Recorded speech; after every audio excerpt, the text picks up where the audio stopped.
दोस्तों मैं चमकौर सिंह फौजी जागो इंडिया जागो लहर दे विच तुहाडा स्वागत है। दोस्तों अज गल करांगे आपां जो खेती दे विरुद्ध बिल आए है उन्हां दे प्रति ते होर भी एक दो मुद्दे है। तो मैं मोदी साहब नूं यही कहना कि मोदी साहब तुसीं पहलां दो कानून बना लेंदे तां शायद साडे देश दी जनता सारे ही कानून हस के मन लेंदी। सो दोस्तों मैं गल शुरू करां ਉਹ ਤੋਂ ਪਹਿਲਾਂ ਤੁਸੀਂ ਵੀਡੀਓ ਨੂੰ ਵੱਧ ਤੋਂ ਵੱਧ ਸ਼ੇਅਰ ਕਰੋ ਤਾਂ ਕਿ ਮੋਦੀ ਸਾਹਿਬ ਤੱਕ ਪਹੁੰਚੇ ਤੇ ਚੈਨਲ ਨੂੰ ਸਬਸਕ੍ਰਾਈਬ ਜ਼ਰੂਰ ਕਰ ਲਿਓ ਤਾਂ ਕਿ ਅਗਲੀ ਵੀਡੀਓ ਤੁਹਾਡੇ ਤੱਕ ਪਹੁੰਚੇ। ਸੋ ਦੋਸਤੋ मैं मोदी साहब नूं कहना चाहना कि मोदी साहब जे साडे पंजाबी दे विच कहावत है जे सवेर दा भुलिया शाम नूं घरे आ जे तां उहनूं भुलिया नहीं आखदे। सो तुहाडे कोले मौका हजे भी मोदी साहब जे जनता तुहानूं कुर्सी ते बिठाउणा जाणदी है तां ओह कुर्सी ते लाउणा भी जाणदी है। जनता जनार्दन हुंदी है। सो तुहानूं ये गल सोचण दी लोड़ है। तां मोदी साहब तुसीं पहलां नोटबंदी कीती उहदे विच साडे कई भैण भरा ते बजुर्ग बैंकां दीयां लाइनां दे विच लग लग मर गए ते कई डॉक्टरी इलाज तो बिना मर गए ते कईयां ने घरां दे विच शादी दा प्रोग्राम सी नोटबंदी दे कारण उन्हां नूं पैसे नहीं मिले ते उन्हां ने खुदकुशी कर ली। सो हुण आपां आईए NRC दे उत्ते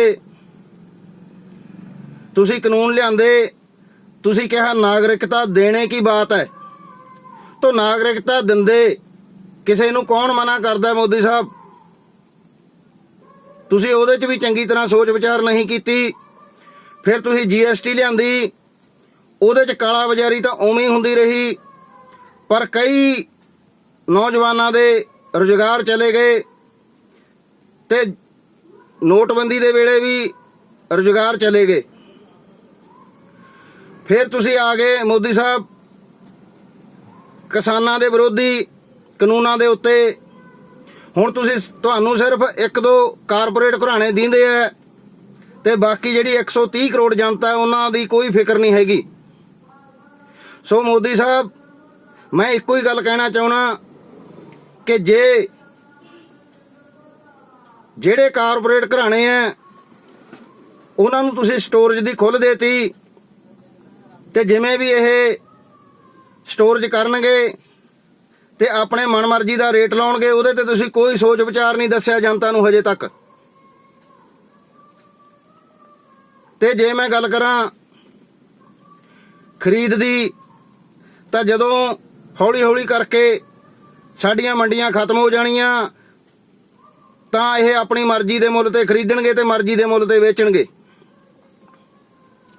फिर तुसीं कहणे हो जी MSP जारी रहूगी सरकारी मंडियां जारी रहणगीਆਂ ਤਾਂ ਤੁਸੀਂ ਅੱਜ तक ਕਿਹੜਾ महकमा ਜਿਹੜੇ ਨੂੰ ਤੁਸੀਂ ਪ੍ਰਾਈਵੇਟ ਕਰਨ ਦੇ ਉੱਤੇ नहीं ਤੁਲੇ ਹੋਏ। ਹਾਲਾਂਕਿ ਤੁਹਾਨੂੰ ਚਾਹੀਦਾ ਹੈ ਸਾਡਾ ਨੌਜਵਾਨ ਵਰਗ ਸਰਕਾਰੀ ਨੌਕਰੀਆਂ ਕਰੇ ਤੇ ਜੇ ਕਿਸੇ ਵਰਗ ਨੂੰ ਵੀ ਕੋਈ ਘਾਟਾ ਪੈਂਦਾ ਰੇਲਵੇ ਨੂੰ ਘਾਟਾ ਪੈਂਦਾ ਤਾਂ ਤੁਹਾਨੂੰ ਸੋਚਣ ਦੀ ਜ਼ਰੂਰਤ ਸੀ। ਤੁਸੀਂ ਉਹਦੇ ਤੇ ਸੋਚ ਵਿਚਾਰ ਕਰਦੇ ਤੇ ਉਹਦੇ ਵਿੱਚ ਸੋਧ ਕਰਦੇ ਨਾ ਕਿ ਉਸ ਨੂੰ ਪ੍ਰਾਈਵੇਟ ਕਰਦੇ। ਇਵੇਂ ਜਿਵੇਂ ਤੁਸੀਂ ਇੰਡੀਆ 에ਅਰਲਾਈਨ ਤੇ ਆ ਜਾਓ ਉਹ ਵੀ ਤੁਸੀਂ ਇਦਾਂ ਹੀ ਕੀਤਾ ਤੇ ਹੋਰ ਵੀ ਵੱਖ-ਵੱਖ ਸਾਡੀਆਂ ਸਮੇਂ-ਸਮੇਂ ਦੀਆਂ ਸਰਕਾਰਾਂ ਸਾਰੇ ਹੀ ਮਹਿਕਮਿਆਂ ਨੂੰ ਪ੍ਰਾਈਵੇਟ ਕਰ ਰਹੀਆਂ ਪਰ ਉਹਨਾਂ ਨੂੰ ਤੁਸੀਂ ਇਹ ਨਹੀਂ ਸਮਝਦੇ ਕਿ ਉਹਨਾਂ ਨੂੰ ਘਾਟਾ ਕਿੱਥੋਂ ਪੈਂਦਾ ਤੇ ਅਸੀਂ ਉਹਨਾਂ ਤੇ ਵਿਚਾਰ ਕਰੀਏ ਤੇ ਅਸੀਂ ਉਸ ਨੂੰ ਘਾਟੇ ਵੱਲ ਨਾ ਲਿਜਾ ਕੇ ਉਹਨੂੰ ਫਾਇਦੇ ਵੱਲ ਲਿਜਾਈਏ। ਅਸਲ ਦੇ ਵਿੱਚ ਸੋਚਣ ਦੀ ਇਹ ਜ਼ਰੂਰਤ ਹੈ। ਸੋ ਮੋਦੀ ਸਾਹਿਬ ਹੁਣ ਤੁਸੀਂ फौज ਵੱਲ भी पहुँच गए। एक फौज की नौकरी मैं एक सैनिक होने के नाते जानदा है भी वह किन्नी कठिन है ਤੇ ਸਾਡੇ ਨੌਜਵਾਨਾਂ ਦੇ ਅੰਦਰ ਫਿਰ ਵੀ ਦੇਸ਼ ਦੇ ਪ੍ਰਤੀ ਮਰ ਮਿਟਣ ਦਾ ਜਜ਼ਬਾ ਹੁੰਦਾ। ਤਾਂ ਇਸ ਕਰਕੇ ਉਹ ਹਾਸੀ ਖੁਸ਼ੀ ਫੌਜ ਦੀ ਨੌਕਰੀ ਜੁਆਇਨ ਕਰਦੇ ਆ ਤੇ ਆਪਣੀਆਂ ਜਾਨਾਂ ਵੀ ਦੇ ਦਿੰਦੇ ਆਪਣੇ ਦੇਸ਼ ਦੇ ਖਾਤਰ। ਪਰ ਤੁਹਾਡਾ ਲੀਡਰ ਕਹਿ ਰਿਹਾ ਕਿ ਫੌਜੀ ਤਾਂ ਭਰਤੀ ਹੀ ਮਰਨ ਲਈ ਹੁੰਦੇ ਆ। ਸ਼ਰਮ ਦੀ ਗੱਲ ਹੈ ਮੋਦੀ ਸਾਹਿਬ, ਥੋੜਾ ਜਿਹਾ ਆਪਣੇ ਲੀਡਰਾਂ ਨੂੰ ਵੀ ਸਮਝਾਓ। ਸੋ ਜੇ ਮੈਂ ਗੱਲ ਕਰਾਂ ਅਗਲੀ, ਮੋਦੀ ਸਾਹਿਬ ਗੱਲਾਂ ਤਾਂ ਬਹੁਤ ਨੇ। ਸਾਡਾ ਕਾਨੂੰਨ ਤੇ ਸਾਡਾ ਸੰਵਿਧਾਨ ਇੱਕ ਬਹੁਤ ਹੀ ਸਮਝਦਾਰ ਵਿਅਕਤੀ ਨੇ ਲਿਖਿਆ ਸੀ ਤੇ ਬਹੁਤ ਹੀ ਉਹ ਪੜ੍ਹਿਆ ਲਿਖਿਆ ਸੀ, ਜਿਹਨੂੰ ਸਾਨੂੰ ਛੇੜਨ ਦੀ ਲੋੜ ਨਹੀਂ ਸੀ। ਪਰ ਫਿਰ ਵੀ ਤੁਸੀਂ ਛੇੜਛਾੜ ਤੇ ਲੱਗੇ ਰਹੇ। ਜੇ ਤੁਸੀਂ ਛੇੜਛਾੜ ਕਰਦੇ ਹੀ ਹੋ ਤਾਂ ਮੈਂ ਸਮਝਦਾ ਘੱਟੋ ਘੱਟ 40 ਚੀਜ਼ਾਂ ਦੇ ਵਿੱਚ ਸੁਧਾਰ ਕਰਨ ਦੀ ਜ਼ਰੂਰਤ ਹੈ। ਤੁਹਾਨੂੰ 40 ਕਾਨੂੰਨ ਬਣਾਉਣ ਦੀ ਲੋੜ ਹੈ। ਸਭ ਤੋਂ ਪਹਿਲੇ 2 ਮੁੱਖ ਕਾਨੂੰਨ ਪਹਿਲਾਂ ਤੁਸੀਂ ਇਹ ਬਣਾ ਦਿਓ ਤੇ ਅਸੀਂ ਤੁਹਾਡੇ ਕਾਨੂੰਨ ਵੀ ਹੱਸ ਕੇ ਬਿਲਕੁਲ ਖੁਸ਼ ਹੋ ਕੇ ਅਸੀਂ ਕਬੂਲ ਕਰ ਲਾਂਗੇ।